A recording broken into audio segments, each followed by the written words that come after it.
Hi friends, welcome to mister media. 2019ರಲ್ಲಿ ತೆರೆಕಂಡ metamorphosis ಎಂಬ ಸೌತ್ ಕೊರಿಯನ್ ಹಾರರ್ ಮೂವಿಯನ್ನು ಈ ದಿನ ಎಕ್ಸ್ಪ್ಲೇನ್ ಮಾಡ್ತಾ ಇದ್ದೀನಿ. ವಿಡಿಯೋ ತುಂಬ ಥ್ರಿಲ್ಲಿಂಗ್ ಆಗಿರುತ್ತದೆ, ಸೊ ವಿಡಿಯೋನ ಕೊನೆವರೆಗೂ ನೋಡಿ.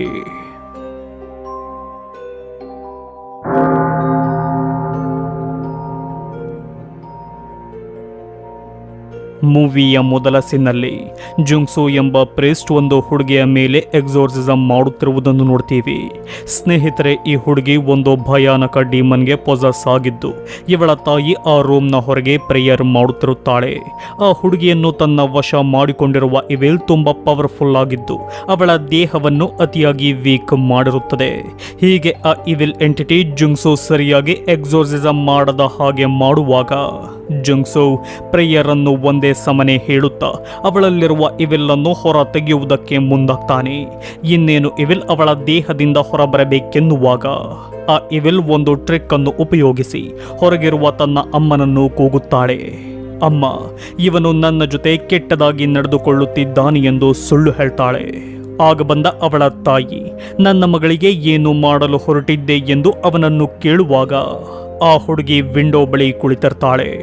ಆಗ ಇವಿಲ್, ನಾನು ಈ ಹುಡುಗಿಯ ಆತ್ಮವನ್ನು ನರಕಕ್ಕೆ ಕರೆದುಕೊಂಡು ಹೋಗುವೆ ಎಂದು ಆ ಹುಡುಗಿ ಕೆಳಗೆ ಬಿದ್ದ ಕೂಡಲೇ ಜುಂಗ್ಸು ಅವಳನ್ನು ಹಿಡಿದುಕೊಳ್ತಾನೆ. ಅದೇ ಸಮಯಕ್ಕೆ ಆಕೆಯ ತಾಯಿಯೂ ಕೂಡ ಪೊಸೆಸ್ ಆಗ್ತಾಳೆ. ಆಗ ಆ ಹುಡುಗಿಯ ದೇಹದಲ್ಲಿದ್ದ ಇವಿಲ್ ಎಂಟಿಟಿ ಜುಂಗ್ಸುಗೆ ಹೀಗೆ ಹೇಳುತ್ತದೆ, ದೇವರು ಯಾವಾಗಿನಿಂದ ಈ ಭೂಮಿಯಲ್ಲಿ ಇದ್ದಾರೋ ಆಗಿನಿಂದ ನಾವು ಕೂಡ ಇಲ್ಲಿದ್ದೇವೆ. ದೇವರು ಎಲ್ಲ ಕಡೆಯೂ ಇರುವ ಹಾಗೆ ನಾವು ಕೂಡ ಎಲ್ಲ ಕಡೆಯೂ ಇದ್ದೇವೆ. ನಾನು ಪುನಃ ಈ ಜಗತ್ತಿಗೆ ಬರುತ್ತೇನೆ. ಬಂದಾಗ ನಿನ್ನನ್ನು ಹಾಗೂ ನಿನ್ನ ಫ್ಯಾಮಿಲಿಯನ್ನು ತುಂಡು ತುಂಡಾಗಿ ಕತ್ತರಿಸಿ ಇಲಿಗಳು ತಿನ್ನುವ ನರಕಕ್ಕೆ ನಿಮ್ಮನ್ನು ಕರೆದುಕೊಂಡು ಹೋಗುತ್ತೇನೆ ಎಂದು ಆ ಇವಿಲ್ ಹೇಳಿ ಅವನ ಕೈಯನ್ನು ಕಚ್ಚಿ ಕೆಳಗೆ ಬೀಳುತ್ತದೆ. ಹೀಗೆ ಬಿದ್ದ ಕಾರಣ ಆ ಹುಡುಗಿ ಸತ್ತು ಹೋಗ್ತಾಳೆ. ಪ್ರೇಸ್ನ ಹಿಂದೆ ಇದ್ದ ಆಕೆಯ ತಾಯಿಯೂ ಕೂಡ ಅಲ್ಲಿಂದ ಹೊರಟು ಹೋಗಿರ್ತಾಳೆ. ಆಗ ಸೀನ್ ಚೇಂಜ್ ಆಗುತ್ತದೆ. ಈ ಸೀನ್ನಲ್ಲಿ ನಾವು ಆ ಪ್ರೇಸ್ಟ್ ಜುಂಗ್ಸುವಿನ ಅಣ್ಣನ ಫ್ಯಾಮಿಲಿಯನ್ನು ನೋಡ್ತೀವಿ. ಹೀಗೆ ಆ ಫ್ಯಾಮಿಲಿಯಲ್ಲಿ ಗಂಡ ಹೆಂಡತಿ ಇದ್ದು ಅವರಿಗೆ 3 ಮಕ್ಕಳಿರ್ತಾರೆ. ಹೀಗೆ ಇವರು ಮತ್ತೊಂದು ಮನೆಗೆ ಶಿಫ್ಟ್ ಆಗಲು ಹೊರಟಿರ್ತಾರೆ. ಸ್ನೇಹಿತರೆ, ಜುಂಗ್ಸು ಮೊದಲು ಈ ಫ್ಯಾಮಿಲಿಯಲ್ಲಿಯೇ ಇದ್ದಿದ್ದು, ಆದರೆ ಎಕ್ಸೋರ್ಸಿಸಮ್ನಲ್ಲಿ ಆ ಹುಡುಗಿ ಸತ್ತಾಗಿನಿಂದ ಜುಂಗ್ಸು ಈ ಫ್ಯಾಮಿಲಿಯಿಂದ ಬೇರೆಯಾಗಿರ್ತಾನೆ. ಏಕೆಂದರೆ ಜುಂಗ್ಸು ಆ ಹುಡುಗಿಯ ಜೊತೆ ಕೆಟ್ಟದಾಗಿ ನಡೆದುಕೊಂಡು ಅವಳನ್ನು ಕೊಂದು ಹಾಕಿದ ಎಂದು ಬ್ಯಾಡ್ ರೂಮರ್ಸ್ ಅನ್ನು ಹಬ್ಬಿಸಿರ್ತಾರೆ. ಆ ರೂಮರ್ಸ್ ಇಂದ ಈ ಫ್ಯಾಮಿಲಿ ಹಲವಾರು ಅವಮಾನಗಳನ್ನು ಎದುರಿಸ್ತಾರೆ. ಆ ಅವಮಾನವನ್ನು ಸಹಿಸಿಕೊಳ್ಳಲಾಗದೆ ಇವರು ಆ ಮನೆಯನ್ನು ಬದಲಿಸಿ ಬೇರೆ ಮನೆಗೆ ಹೋಗುತ್ತಿದ್ದಾರೆ ಎಂದು ನಮಗೆ ಗೊತ್ತಾಗುತ್ತದೆ. ಜುಂಗ್ಸು ತಪ್ಪು ಮಾಡಿಲ್ಲವೆಂದು ಅವನ ಅಣ್ಣನಾದ ಗ್ಯಾಂಗ್ವು ಹಾಗೂ ಸಿಯೋನ್ವು ಎನ್ನುವವಳು ನಂಬಿದರೆ ಅವನು ತಪ್ಪು ಮಾಡಿದ್ದಾನೆ ಎಂದು ಅವನ ಹೆಂಡತಿ ಹಾಗೂ ಇಯುಂಜು ಎಂಬ ಹುಡುಗಿ ನಂಬಿರುತ್ತಾರೆ. ಹೀಗೆ ಅವರು ಮತ್ತೊಂದು ಮನೆಗೆ ಶಿಫ್ಟ್ ಆಗ್ತಾರೆ. ತನ್ನ ಹೆಂಡತಿಯಿಂದ ಗ್ಯಾಂಗ್ವು ತನ್ನ ತಮ್ಮನ ಜೊತೆ ಮಾತನಾಡಲು ಕೂಡ ಸಾಧ್ಯವಾಗುವುದಿಲ್ಲ. ಹೀಗೆ ಅವರು ಹೊಸ ಮನೆಯಲ್ಲಿ ರಾತ್ರಿ ಮಲಗಿರಬೇಕಾದರೆ ತಮ್ಮ ಮನೆಯ ನೇಬರ್ ಮಾಡುತ್ತಿರುವ ಶಬ್ದದಿಂದ ಅವರಿಗೆ ನಿದ್ರೆ ಬರುತ್ತಿರುವುದಿಲ್ಲ. ಆಗ ಗ್ಯಾಂಗು ಹೋಗಿ ಅವರ ಜೊತೆ ಮಾತನಾಡಿಕೊಂಡು ಬರುವೆ ಎಂದು ಹೋಗಲು ಮುಂದಾಗ್ತಾನೆ. ಆಗ ಅವನನ್ನು ತಡೆದ ಅವನ ಹೆಂಡತಿ ಇಲ್ಲಿಗೆ ಬಂದ ಮೊದಲ ದಿನವೇ ಜಗಳವೆಲ್ಲ ಬೇಡ ಎಂದು ಹೇಳಿದಾಗ ಗ್ಯಾಂಗ್ವು ಸುಮ್ಮನಾಗ್ತಾನೆ. ಮರುದಿನ ಗ್ಯಾಂಗ್ವು ಆಫೀಸ್ಗೆ ಹೋದಾಗ ಎಲ್ಲರೂ ಮನೆಯ ಐಟಂಗಳನ್ನು ಅನ್ಪ್ಯಾಕ್ ಮಾಡಲು ಮುಂದಾಗ್ತಾರೆ. ಇತ್ತ ಜುಂಗ್ಸು ಎಕ್ಸೋರ್ಸಿಸಮ್ನಲ್ಲಿ ಆ ಹುಡುಗಿಯನ್ನು ನಾನು ಇವಿಲ್ನಿಂದ ಕಾಪಾಡಲು ಆಗಲಿಲ್ಲವೆಂದು ಡಿಪ್ರೆಷನ್ಗೆ ಒಳಗಾಗಿರ್ತಾನೆ ಹಾಗೂ ಯಾವಾಗಲೂ ಬೇಜಾರಿನಿಂದ ಕೊರಗುತ್ತಿರುತ್ತಾನೆ. ಇತ್ತ ಇವರು ಮನೆಯ ವಿಂಡೋವನ್ನು ತೆಗೆದಾಗ ಆ ವಿಂಡೋ ಬಳಿ ಯಾರೋ ಒಂದು ಬೆಕ್ಕನ್ನು ಕೊಂದು ಅದನ್ನು ಅಲ್ಲಿಯೇ ನೇತು ಹಾಕಿರ್ತಾರೆ. ಅದನ್ನು ನೋಡಿದ ಇಯುಂಜು ಪ್ರಜ್ಞೆ ತಪ್ಪಿ ಬೀಳ್ತಾಳೆ. ಆಗ ಅವರು ಅವಳನ್ನು ಹಾಸ್ಪಿಟಲ್ಗೆ ಸೇರಿಸಿ ಈ ವಿಷಯವನ್ನು ಗ್ಯಾಂಗ್ವುಗೆ ಹೇಳ್ತಾರೆ. ಆಗ ಬಂದ ಗ್ಯಾಂಗು ಇಯುಂಜುವನ್ನು ಡಿಸ್ಚಾರ್ಜ್ ಮಾಡಿಸಿ ಮನೆಗೆ ಕರೆದುಕೊಂಡು ಬಂದಾಗ ಪಕ್ಕದ ಮನೆಯ ಶಬ್ದ ಮಾಡುತ್ತಿದ್ದ ವ್ಯಕ್ತಿ ಅವನ ಗಾಡಿಯನ್ನು ಇವರ ಪಾರ್ಕಿಂಗ್ ಜಾಗದಲ್ಲಿ ನಿಲ್ಲಿಸಿರ್ತಾನೆ. ಅದರಿಂದ ಕೋಪಗೊಂಡ ಗ್ಯಾಂಗ್ವು ಅವನ ಬಳಿ ಮಾತನಾಡಿಕೊಂಡು ಬರುವೆ ಎಂದು ಹೊರಡುತ್ತಾನೆ. ಹೋಗಿ ನೋಡಿದರೆ ಅವನ ಮನೆಯ ಬಳಿ ಹಲವಾರು ಕೊಳೆತ ಪ್ರಾಣಿಗಳ ಶವಗಳಿದ್ದು ಕೆಟ್ಟ ವಾಸನೆ ಬರುತ್ತಿರುತ್ತದೆ. ನಡೆದಾಡುವ ಜಾಗವೆಲ್ಲ ರಕ್ತವಾಗಿರುತ್ತದೆ. ಜೀಸಸ್ ಕ್ರಾಸ್ ಅನ್ನು ರಿವರ್ಸ್ ಮಾಡಿ ನೇತು ಹಾಕಿರ್ತಾರೆ. ಹೀಗೆ ಮನೆಯ ಒಳಗೋದಾಗ ಕಪ್ಪೆ, ಕೋಳಿ, ಬೆಕ್ಕು ಮೇಕೆ ಹೀಗೆ ಹಲವಾರು ಪ್ರಾಣಿಗಳನ್ನು ಸಾಯಿಸಿ ಮನೆಯ ತುಂಬೆಲ್ಲ ನೇತು ಹಾಕಿರುವುದನ್ನು ನೋಡಿ ಗ್ಯಾಂಗ್ವು ಅತಿಯಾಗಿ ಗಾಬರಿಯಾಗ್ತಾನೆ. ಹಾಗೂ ನಮ್ಮ ಮನೆಯ ವಿಂಡೋಗೆ ಬೆಕ್ಕನ್ನು ಕಟ್ಟಿದ್ದು ಇವನೇ ಎಂದು ತಿಳಿದುಕೊಳ್ತಾನೆ. ಹೀಗೆ ಅದನ್ನೆಲ್ಲ ನೋಡುತ್ತಾ ಹೆದರುವಾಗಲೇ ಅಲ್ಲಿಗೆ ಆ ಮನೆಯ ಓನರ್ ಬರ್ತಾನೆ. ಅವನನ್ನು ನೋಡಿದ ಗ್ಯಾಂಗ್ವು ಮಾತನಾಡಿದರು ಆತ ಮಾತೇ ಆಡುವುದಿಲ್ಲ. ಅವನನ್ನು ನೋಡಿ ಭಯಗೊಂಡ ಗ್ಯಾಂಗ್ವು ಏನು ಮಾತನಾಡದೆ ಅಲ್ಲಿಂದ ಹೊರಟು ಹೋಗ್ತಾನೆ. ರಾತ್ರಿ ಸಮಯದಲ್ಲಿಯೂ ಆತ ಮಾಡುವ ಶಬ್ದದಿಂದ ಯಾರಿಗೂ ಕೂಡ ಸರಿಯಾದ ನಿದ್ದೆ ಬರುವುದಿಲ್ಲ. ಆಗ ಕೂಡಲೇ ಗ್ಯಾಂಗ್ವು ಪೊಲೀಸರನ್ನು ಅಲ್ಲಿಗೆ ಕರೆಸುತ್ತಾನೆ. ಕೋಪದಿಂದಲೇ ಇದ್ದ ಆ ವ್ಯಕ್ತಿ ಪೊಲೀಸರನ್ನು ಕಂಡ ಕೂಡಲೇ ನಾರ್ಮಲ್ ಆಗಿ ಮಾತನಾಡ್ತಾನೆ. ಆಗ ಗ್ಯಾಂಗ್ವು ಈತ ಸರಿಯಿಲ್ಲ, ನೋಡಿ ಈ ಫೋಟೋ, ಈ ಬೆಕ್ಕನ್ನು ಸಾಯಿಸಿ ನನ್ನ ಮನೆಯ ಬಳಿ ನೇತು ಹಾಕಿದ್ದ. ಅಷ್ಟೇ ಅಲ್ಲ, ಇವನ ಮನೆಯ ತುಂಬೆಲ್ಲ ಪ್ರಾಣಿಗಳ ಕೊಳೆತ ಶವಗಳೇ ಇವೆ ಎಂದು ಹೇಳಿದಾಗ ಪೊಲೀಸರು ಅದನ್ನು ಚೆಕ್ ಮಾಡಲು ಹೋಗ್ತಾರೆ.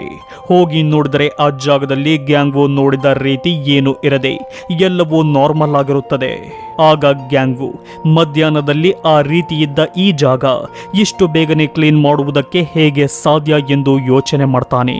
ಆಗ ಆ ವ್ಯಕ್ತಿ ಗ್ಯಾಂಗ್ವುನನ್ನು ನೋಡಿಕೊಂಡು ಒಂದು ಎವೆಲ್ ಸ್ಮೈಲ್ ಮಾಡ್ತಾನೆ. ಇತ್ತ ಜುಂಗ್ಸು ಬುಕ್ ಅನ್ನು ಓದುವಾಗ ಪುನಃ ಅವನಿಗೆ ಎಕ್ಸೋರ್ಸಿಸಂನಲ್ಲಿ ಸತ್ತ ಹುಡುಗಿಯ ಸ್ಪಿರಿಟ್ ಕಾಣುತ್ತದೆ. ಆಗ ಅದು ನನ್ನ ಮಾತು ನೆನಪಿದೆ ತಾನೆ, ನಿನ್ನನ್ನು ಹಾಗೂ ನಿನ್ನ ಮನೆಯವರನ್ನು ಕೊಲ್ಲುವೆ ಎಂದು ಹೇಳುತ್ತಿದ್ದಂತೆ ಆ ರೂಮ್ನಲ್ಲಿ ರಕ್ತದ ಮಳೆ ಬರಲು ಶುರುವಾಗುತ್ತದೆ.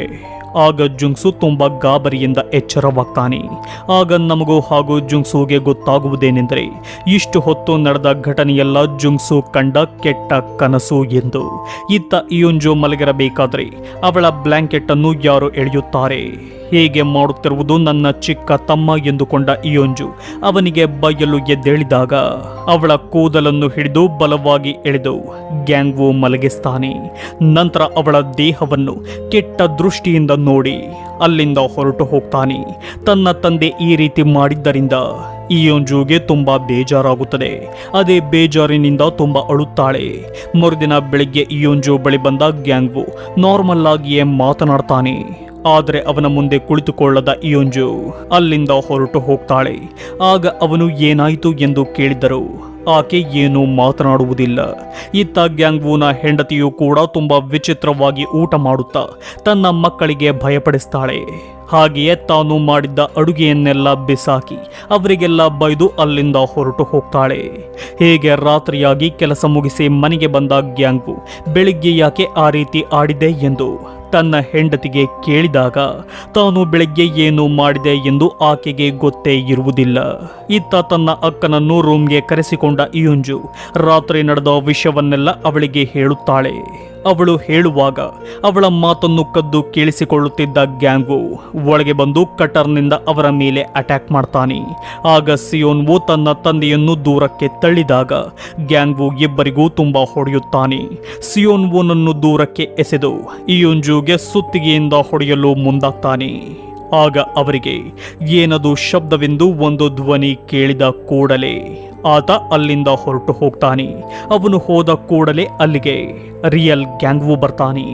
ಆಗ ಅವರು ಇಷ್ಟು ಹೊತ್ತು ನಮ್ಮ ಜೊತೆ ಕೆಟ್ಟದಾಗಿ ನಡೆದುಕೊಂಡದ್ದು ಯಾರು ಎಂದು ಯೋಚನೆ ಮಾಡುವಾಗ ಅಲ್ಲಿಗೆ ಸುತ್ತಿಗೆ ಹಿಡಿದು ಅವರ ತಾಯಿ ಬರ್ತಾಳೆ. ಬಂದ ಆಕೆ ತನ್ನ ಮಕ್ಕಳನ್ನು ಸಾಯಿಸಲು ಹೋದಾಗ ಗ್ಯಾಂಗ್ವು ಶೀಲ್ಡ್ನ ರೀತಿ ಅವಳನ್ನು ಕವರ್ ಮಾಡಿ ಸುತ್ತಿಗೆಯ ಬಲವಾದ ಏಟನ್ನು ತಿಂದು ತನ್ನ ಮಗಳನ್ನು ಕಾಪಾಡುತ್ತಾನೆ. ಆಗ ಆಕೆ ಸುಮ್ಮನಾಗಿ ಅವರ ಮುಂದೆಯೇ ಒಂದು ರೂಮ್ಗೆ ಹೋಗಿ ಲಾಕ್ ಆಗ್ತಾಳೆ. ಹೀಗೋದ ಕೂಡಲೇ ಅಲ್ಲಿಗೆ ರಿಯಲ್ ಗ್ಯಾಂಗ್ವುವಿನ ಹೆಂಡತಿ ಬರ್ತಾಳೆ. ಬಂದ ಅವಳು ತುಂಬಾ ಗಾಬರಿಯಾಗಿ ಏನಾಯಿತು ಎಂದು ಕೇಳ್ತಾಳೆ. ಆಗ ತುಂಬಾ ಶಾಕ್ ಆದ ಗ್ಯಾಂಗ್ವು ಅವಳು ಹೋದ ರೂಮ್ಗೆ ಹೋಗಿ ನೋಡಿದಾಗ ಅಲ್ಲಿಗೆ ಸುತ್ತಿಗೆ ಬಿಟ್ಟರೆ ಬೇರೇನೂ ಇರುವುದಿಲ್ಲ. ಆಗ ಅವರಿಗೆ ಗೊತ್ತಾಗುವುದೇನೆಂದರೆ ತಮ್ಮ ಮನೆಯವರ ರೂಪದಲ್ಲಿಯೇ ಬಂದು ನಮ್ಮ ಮಧ್ಯೆ ಜಗಳ ಮನಸ್ತಾಪಗಳನ್ನು ತಂದಿಡುತ್ತಿರುವುದು ಯಾವುದೋ ಇವಿಲ್ ಎಂಟಿಟಿ ಎಂದು. ಆಗ ಕೂಡಲೇ ಗ್ಯಾಂಗ್ವು ತನ್ನ ತಮ್ಮನಿಗೆ ಕಾಲ್ ಮಾಡಿ ನಡೆದ ಅಷ್ಟು ಘಟನೆಗಳನ್ನು ವಿವರವಾಗಿ ಹೇಳ್ತಾನೆ. ಆಗ ಆತ, ಅಣ್ಣ, ನನ್ನನ್ನು ಕ್ಷಮಿಸು, ನಾನೀಗ ಯಾವ ಭೂತೋಚ್ಚಾಟನೆ ಕೆಲಸ ಮಾಡುತ್ತಿಲ್ಲ. ಹಾಗಾಗಿ ನಾನು ಈ ದೇಶವನ್ನೇ ಬಿಟ್ಟು ಹೋಗುತ್ತಿರುವೆ ಎಂದು ಹೇಳ್ತಾನೆ. ಅವನ ಮಾತನ್ನು ಕೇಳಿದ ಗ್ಯಾಂಗ್ವು ಅವನಿಗೆ ಜಾಸ್ತಿ ಫೋರ್ಸ್ ಮಾಡದೆ ಆಗಲಿ ಎಂದು ಕಾಲ್ ಕಟ್ ಮಾಡ್ತಾನೆ. ಆಗ ಗ್ಯಾಂಗ್ವೋವಿನ ಹೆಂಡತಿ, ಯಾಕೆ ಅವನು ಬರುತ್ತಿಲ್ಲ? ನೀವು ಅವನಿಗೆ ಆರ್ಡರ್ ಮಾಡಬೇಕಿತ್ತು, ಬರಲೇಬೇಕು ಎಂದು ಹೇಳ್ತಾಳೆ. ಅದಕ್ಕೆ ಗ್ಯಾಂಗ್ವು, ಆ ರೀತಿ ಹೇಳುವ ಹಕ್ಕಾಗಲಿ ಯೋಗ್ಯತೆಯಾಗಲಿ ನಮಗೆ ಇಲ್ಲ. ನಮ್ಮ ಜೊತೆ ಅವನು ಇದ್ದಾಗ ನೀನು ಅವನ ಬಳಿ ಮನೆಯ ರೆಂಟನ್ನು ತೆಗೆದುಕೊಳ್ಳುತ್ತಿದ್ದೆ. ಅವನಿಗೆ ಊಟವನ್ನು ಕೂಡ ನೀನು ಸರಿಯಾಗಿ ಕೊಡುತ್ತಿರಲಿಲ್ಲ. ನನಗೆಲ್ಲವೂ ಗೊತ್ತು ಎಂದು ಹೇಳಿದಾಗ ಆಕೆ ಸುಮ್ಮನಾಗ್ತಾಳೆ. ತುಂಬಾ ಸಮಯದ ನಂತರ ಅಲ್ಲಿಗೆ ಜುಂಗ್ಸು ಬರ್ತಾನೆ. ಆತ ಇವರಿಗೆ ಸಹಾಯ ಮಾಡಲೆಂದೇ ಇಲ್ಲಿಗೆ ಬಂದಿರುವುದು ಎಂದು ತಿಳಿದು ಎಲ್ಲರೂ ತುಂಬಾ ಸಂತೋಷ ಪಡ್ತಾರೆ. ಆಗ ಗ್ಯಾಂಗ್ವು ಅವನಿಗೆ ಆ ನೇಬರ್ನ ವಿಷಯ ಹೇಳಿ, ಅವನೇ ನಮಗೆ ಈ ರೀತಿ ಟಾರ್ಚರ್ ಮಾಡುತ್ತಿರುವುದು ಎಂದು ಹೇಳ್ತಾನೆ.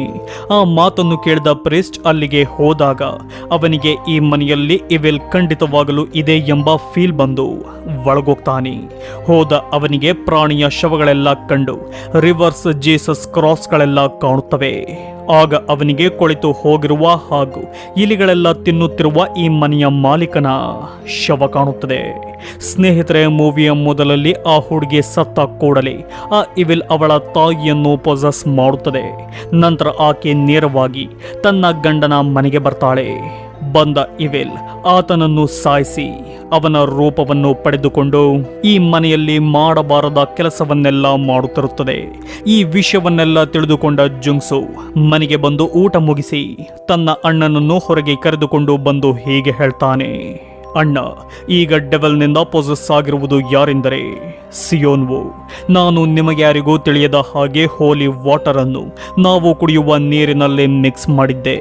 ಆ ನೀರನ್ನು ಎಲ್ಲರೂ ಕುಡಿದರು, ಆದರೆ ಸಿಯೋನ್ವು ಮಾತ್ರ ಕುಡಿಯಲಿಲ್ಲ. ಹಾಗಾಗಿ ನಾವು ಅವಳ ಮೇಲೆ ಎಕ್ಸೋರ್ಸಿಸಮ್ ಮಾಡಬೇಕು. ಅದನ್ನು ಮಾಡಲು ದೊಡ್ಡ ಪ್ರೀಸ್ಟ್ ಈ ದಿನವೇ ಬರುತ್ತಾರೆ. ನಾನವರನ್ನು ಕರೆದುಕೊಂಡು ಬರಲು ಹೋಗುತ್ತಿರುವೆ.